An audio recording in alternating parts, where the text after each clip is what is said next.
Welcome to Get Your House in Order, where the Medici brothers, investors and entrepreneurs, Chris Auditore and Dr. Philip Zimmermann, discuss timeless principles of success, significance and legacy.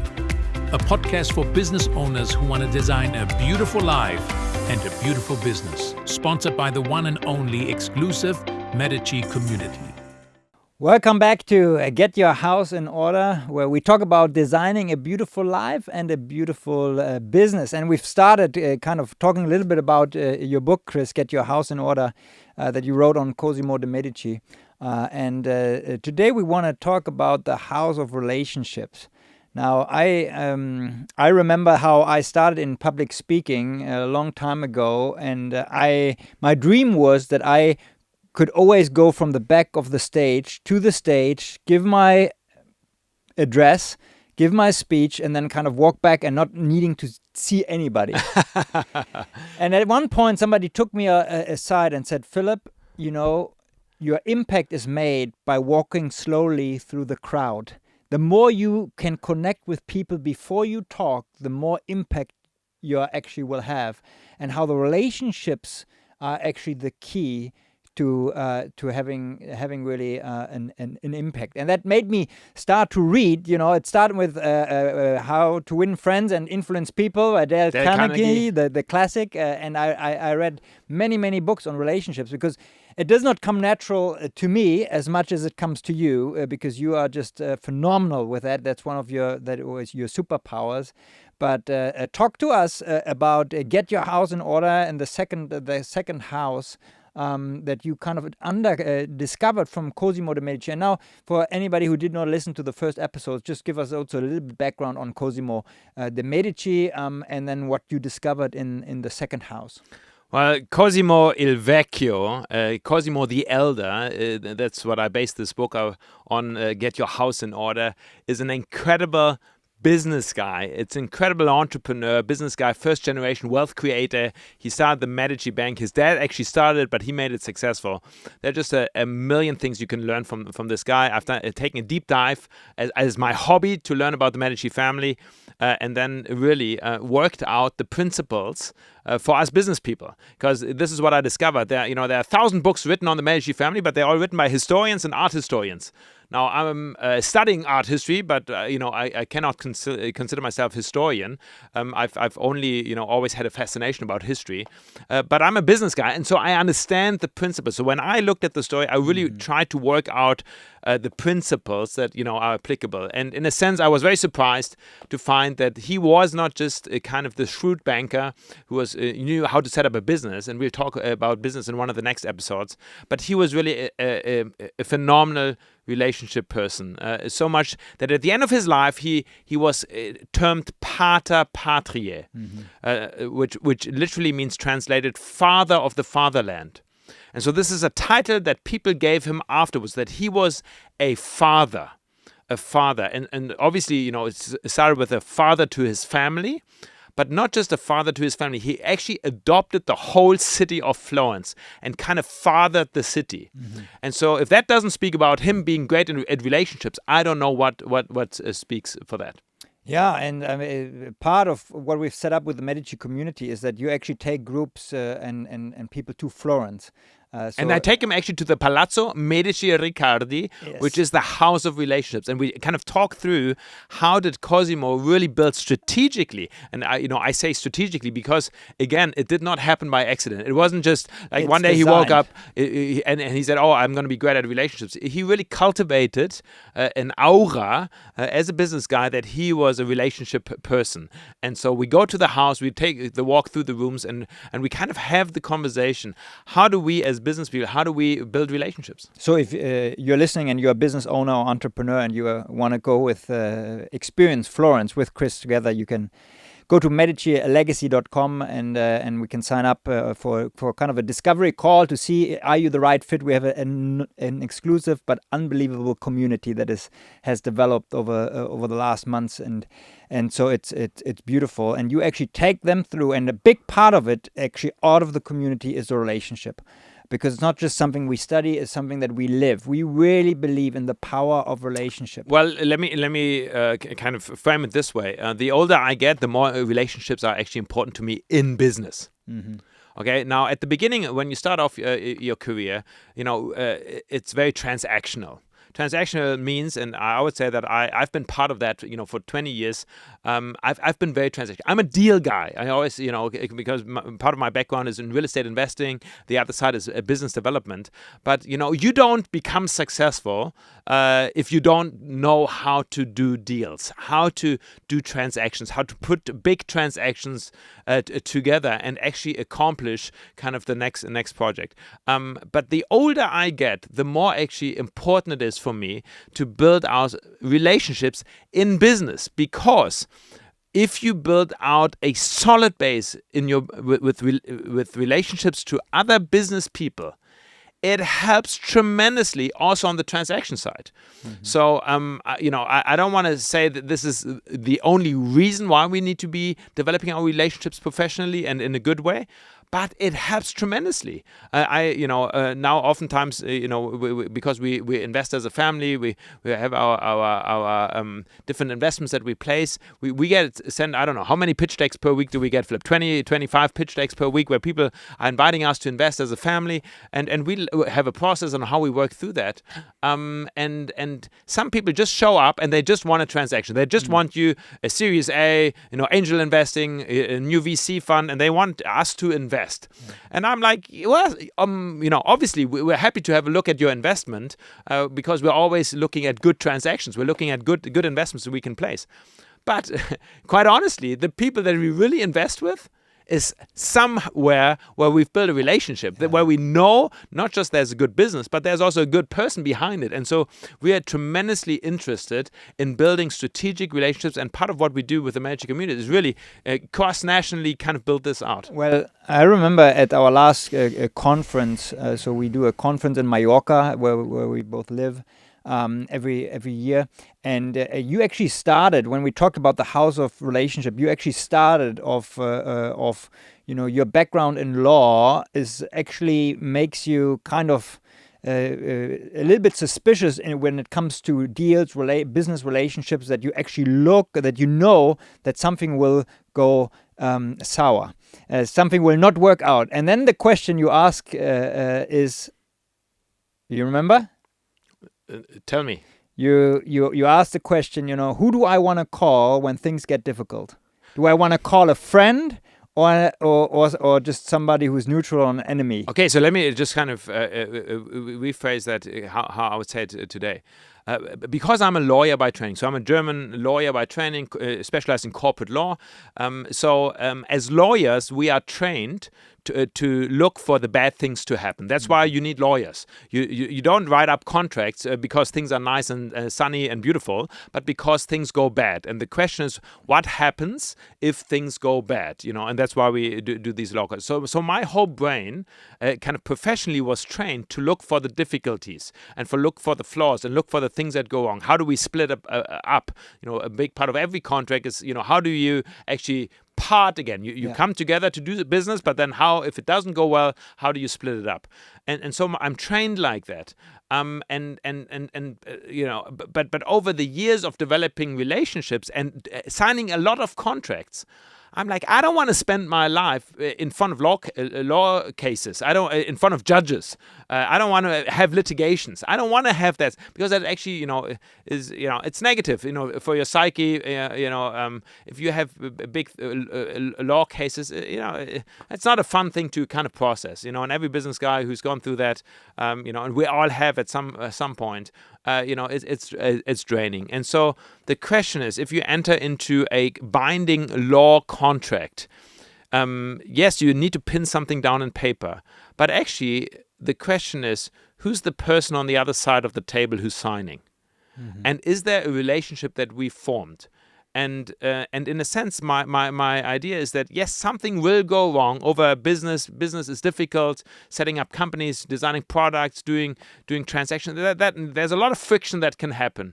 But the question is, if something goes wrong, and it will go wrong, something will happen. Then can I call up that person, and can we have a conversation about that? So that's why even in business, relationships are just tremendously important.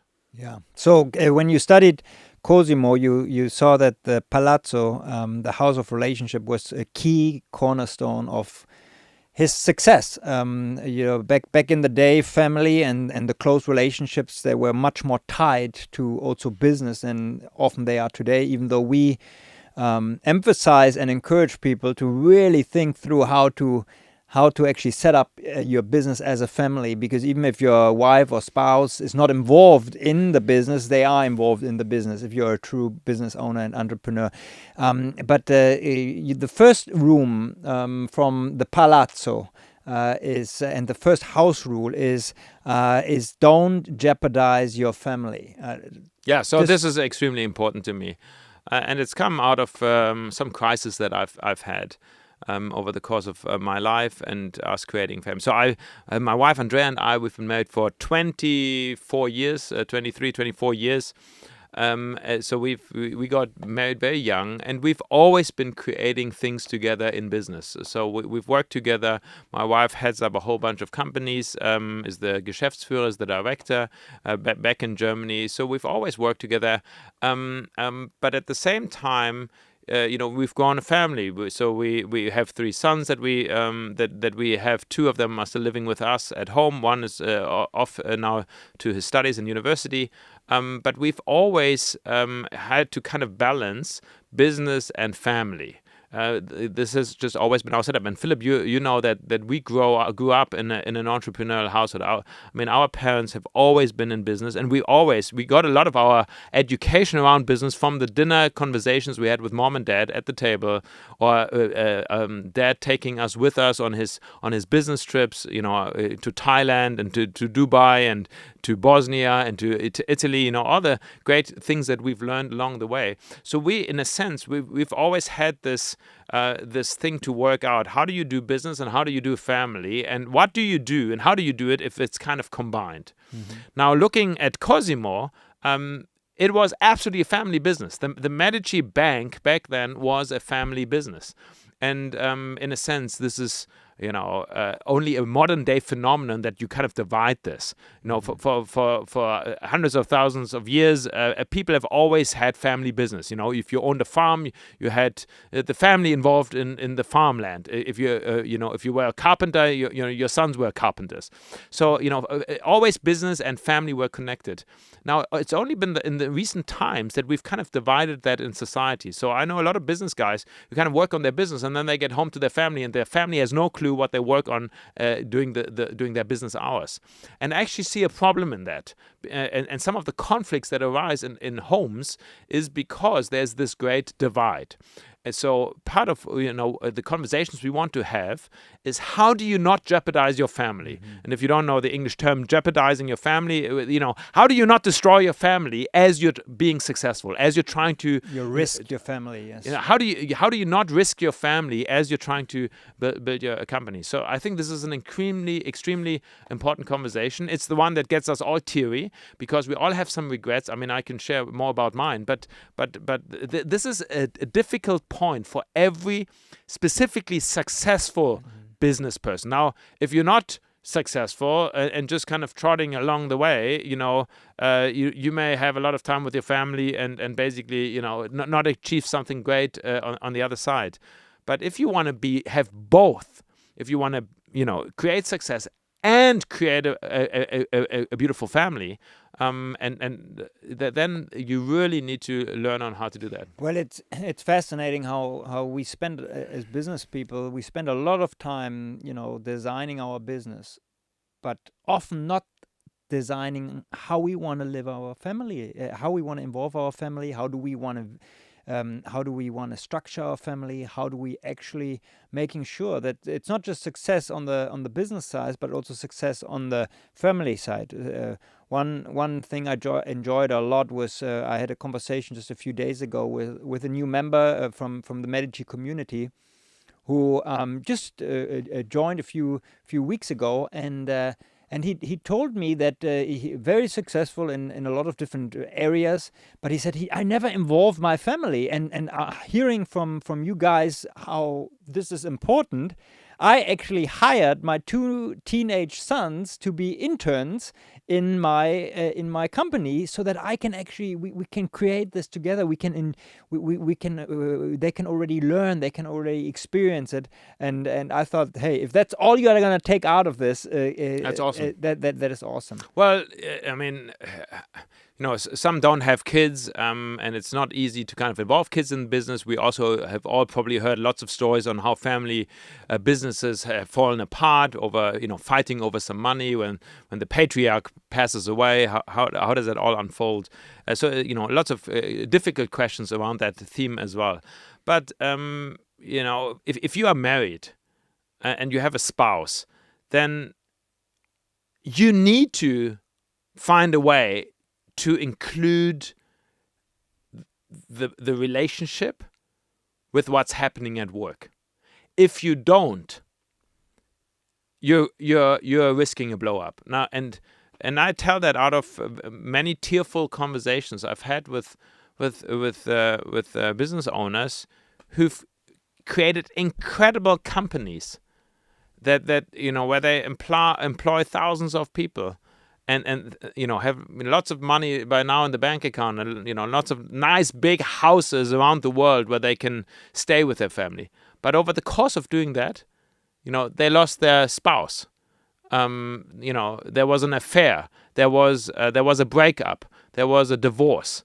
And all of a sudden, what you've spent years on creating, actually also to support the family, all of a sudden kind of just breaks apart, and that's devastating. Come on, you can also not call that just a successful life. Yeah. If you can't, because success, I mean, that's why I love to have the conversation around success. Success has to be also measured in terms of money and wealth. I mean, there's no question about that. But if it's only that, and if it's not at the same time the question, what is a successful family, then I'm like, well, that's a pretty short, a limited understanding of success. And especially the men who are listening kind of sometimes use that almost as an excuse, that I'm doing this for the family. I'm working so much. I'm not at home because I'm providing for the family. And if we have the deeper conversation, that's actually a lie.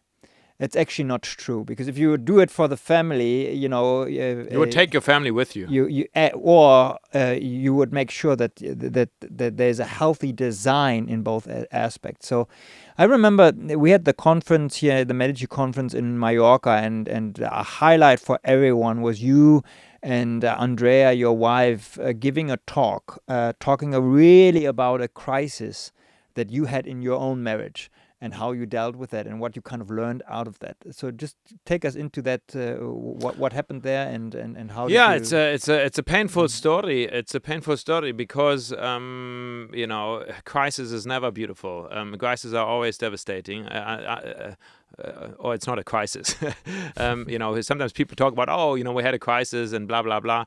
And if it was a crisis, it was not good. Mm-hmm. It felt terrible. It felt like dying. It felt like breaking apart. And yeah, as I mentioned, we've been married for 24 years, and there we've gone through some dips where we actually had to make a very crucial decision. Do we want to continue together as a couple, or do we want to split up? And to be honest, it would have been at one point very, very easy for us to just say, you know what, this has been good. We've created this and that. Now let's just kind of go our separate ways.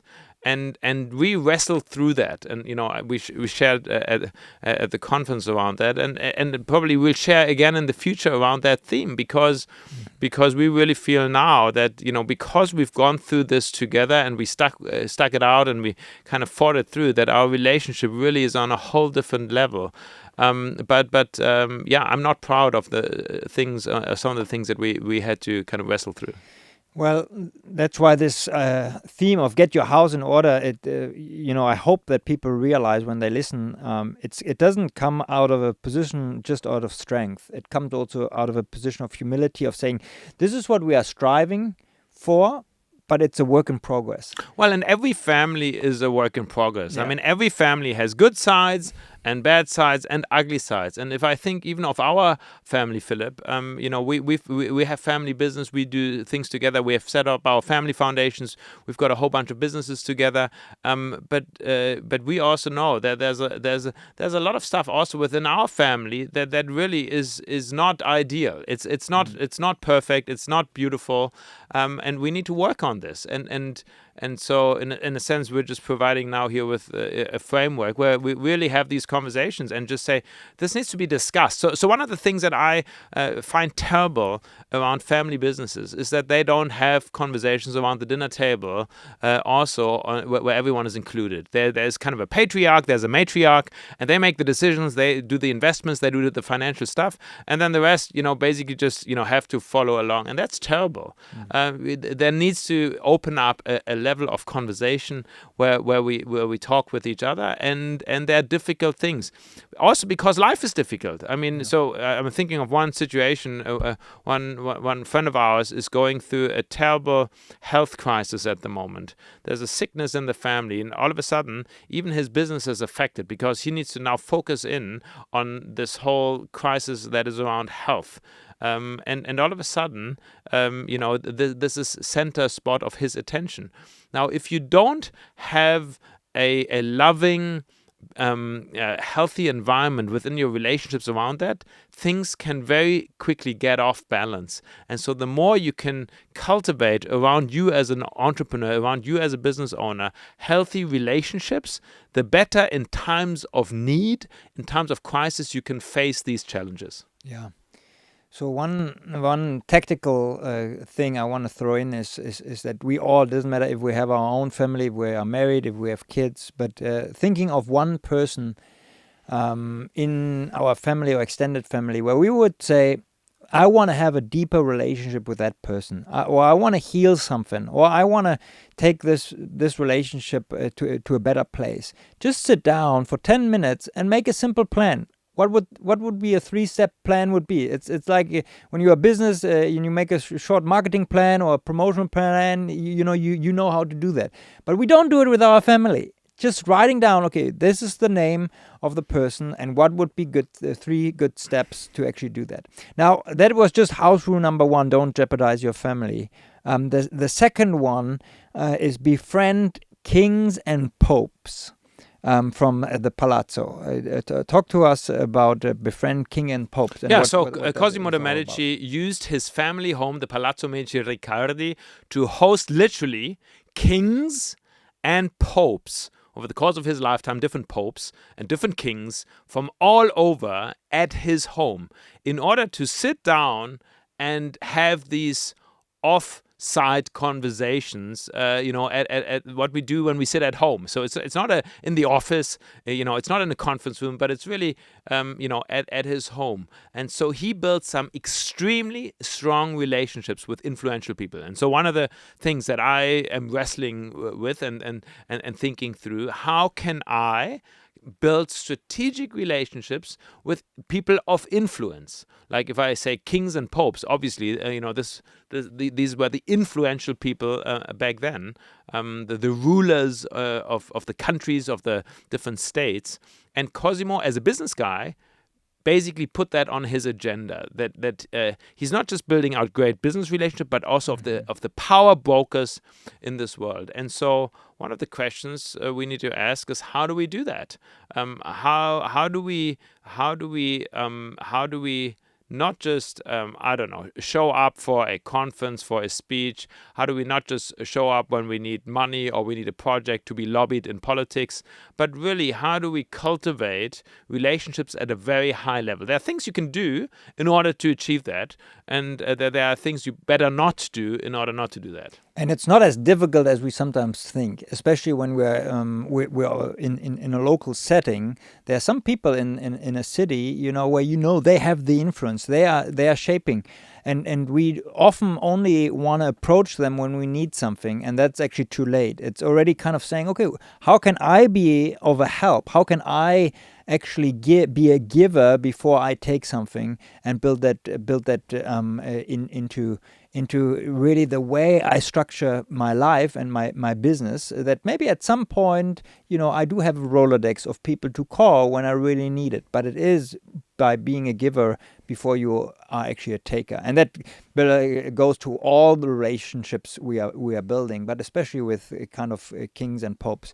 Now, the last house rule is something that is very dear to you and I, because that's also part of what we really believe in when it comes to building a legacy and having an impact. And when we talk about legacy, sometimes this can be like an egocentric kind of a term. Okay, how do I want to be kind of my statue be kind of known for the next 500 years? That's not at all what we talk about or what we mean. A nice statue is also nice. I mean, there's this Cosimo statue in Florence. It's a pretty nice statue. Yeah, so that's not what I'm talking about. That's what maybe Chris wants, a statue.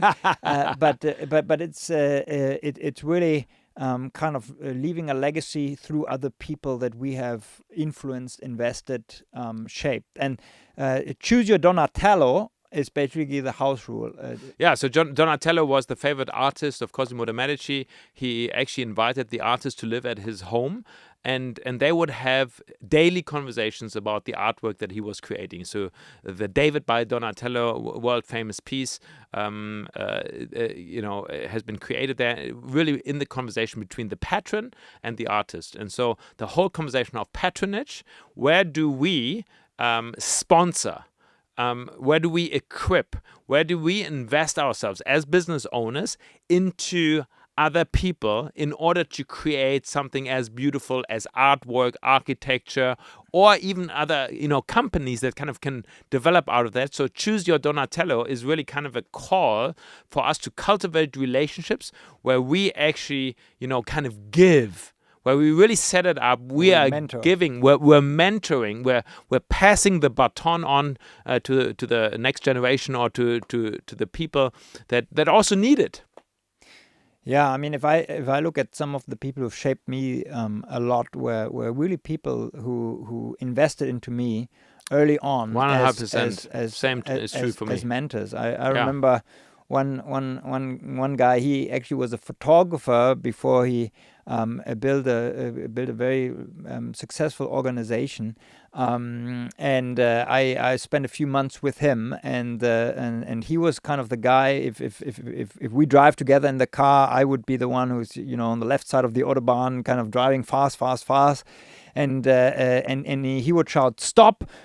Pull over!" And I would have to pull over, and he would say, "Wait! For a moment, I saw a flower, and I need to take a picture of this flower." And I was like, "What the heck is going on? Why are we pulling over here on the highway? And you are taking a picture of the flower?" It was so far away from me, but what I learned was that there are moments that living in the present is actually much more valuable than just going as fast and as you think. So there is more to life than the increasing your speed, as Gandhi once said. So that was one of the lessons that I really learned. Philip, we both can say and that we would not be here if it wasn't for people who invested in us, who've mentored us, who've supported us, who at the beginning of the business life, helped us financially put things together. So in a sense, also what we're creating here with the Medici community is really also a way for us to kind of invest ourselves now and kind of be helping other families and other entrepreneurs and business owners kind of really work on the different areas of their lives. But we would definitely not be here if it wasn't for us being recipients of that. Yeah, and it's the greatest joy. Yes, there's a lot of joy of making a lot of money, but a joy to really help somebody and invest yourself into somebody and see how somebody can reach the next level or go through a crisis in a whole different way is just a whole different thing. Once you realize, hey, you can have an impact. So these are important relationships, and I think this is exactly what I was taking away, or what I wanted to just kind of start the conversation around with the book is really how do you really develop good relationships as part of your overall setup. Yeah, so this is great. If you want to get the book, you can actually get it for free at medicibook.com. You can sign up for the book there. You get it electronically sent to you immediately. If you are actually interested in finding out more about the Medici community, the Medici community, if you go to medicilegacy.com, it's a beautiful community. Just look at the feedback of people. We're blown away by the feedback we are getting. Well, and it's actually on the theme of relationships. We're building relationships. Yeah, I mean that's why we call it a community. It's building relationships with other people, where some of them may be further along, some may be more kind of starting off and developing, but it's a community of relationships here. Yes, it is. So sign up for a discovery call if you might be interested in discerning if this is going to be a benefit for you, and if you're the right fit for the community. We'd love to kind of find that out. And then in the next episode, we'll talk about the house of influence, and I'm looking forward to that. Thank you.